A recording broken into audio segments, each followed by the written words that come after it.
Apparently, specialist Pedro Angeles Garcia is inside this classroom. Let's go find out if it's true.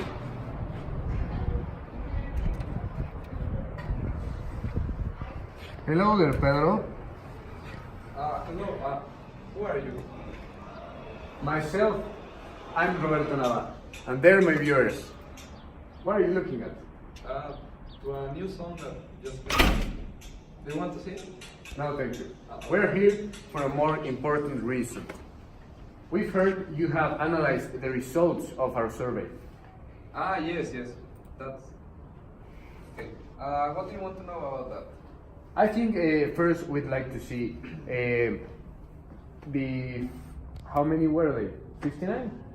58. 58 answers within the table. Okay, first I will show you the table. It's this, as you can see. There we can see all the results that were analyzed, all the answers from all the subjects, and here we can see the semester, the consciousness, the changes they experimented, other changes that it was an open question, so they could choose one, the impact, the one that it was most impactful, that if they were, if they thought that the changes had the intended impact, and if they were like in agreement with them. And yes, this is all the table. Is there anything? Very interesting, Pedro. Can you tell us which was the most common answer amongst the students? Yes, actually I have a presentation with all the graphs if you want to. Can you show it to us, please? Yes, sure. Here. Okay. So,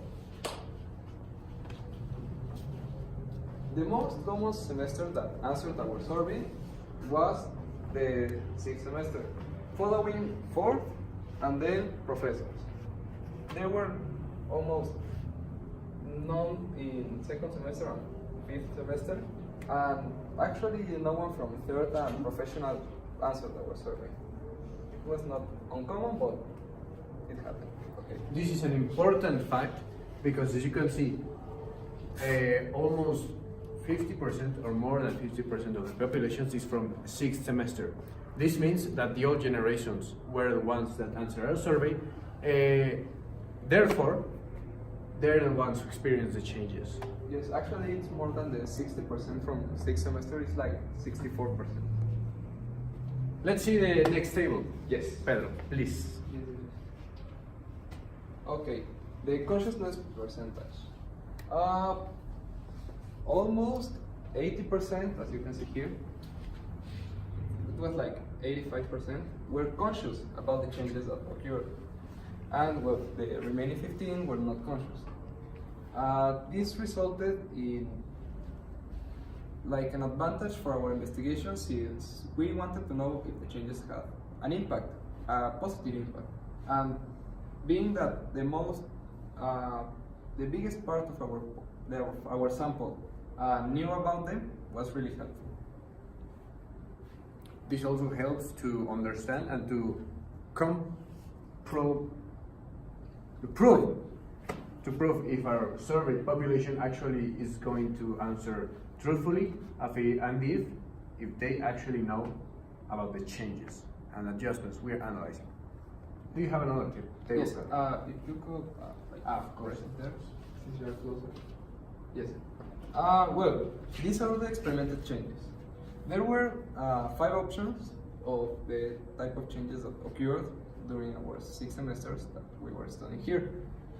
The most common were changes in administration, changes in food, well, the food places, and changes in the image. It could be like the logo that changed and the infrastructure from the school. Well, like the building, they painted it in a different color, they renewed the name in the front, and that would be all. It was more than 70% from changes in administration and image, and yes, and also the food. We can see these three kinds of changes are the most common among the students, the most mentioned at least. And Pedro, I'd like to ask you a question. Yes. Which one of these three do you think has the most negative impact and which one the most positive among the students? Okay, I would think that the most negative would be changes in food, because it not only affects students but also professor and administrative personnel as well, since most of them doesn't bring their own food, so they have to buy it in the places that sell food here. And if they change it and it's more expensive, they need to spend more money and their wages will not be enough. And the most positive, I would think that it would be changes in administration, because it like renews the school and also helps to keep in balance the old, the new, and yes, in the administration, the old, the new. Very interesting, Pedro. Can we see another of these tables? Yes, of course. If you could, please. Okay, this was a very important question. It is the satisfaction percentage.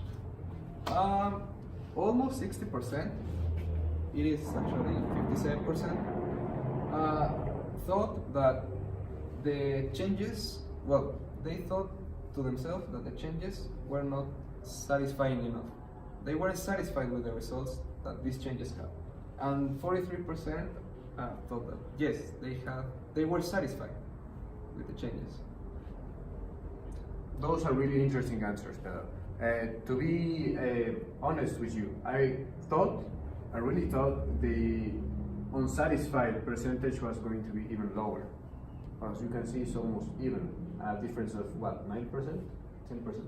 Yes, almost like 8%.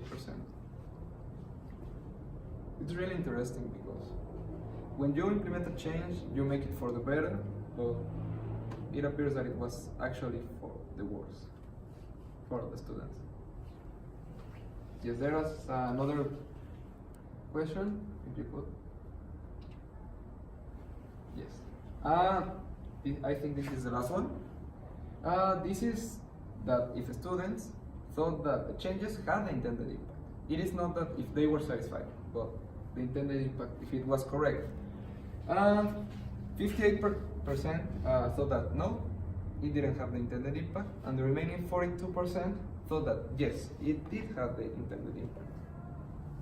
Now, this is an important thing.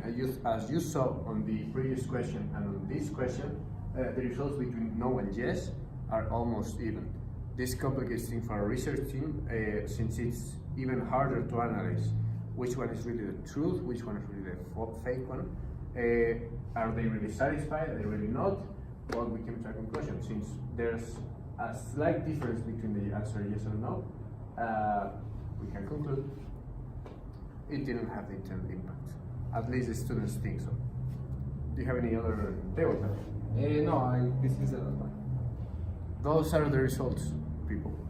Leave in the comments. Do you like them? Do you not like them? What do you think about it? Let's analyze some other things.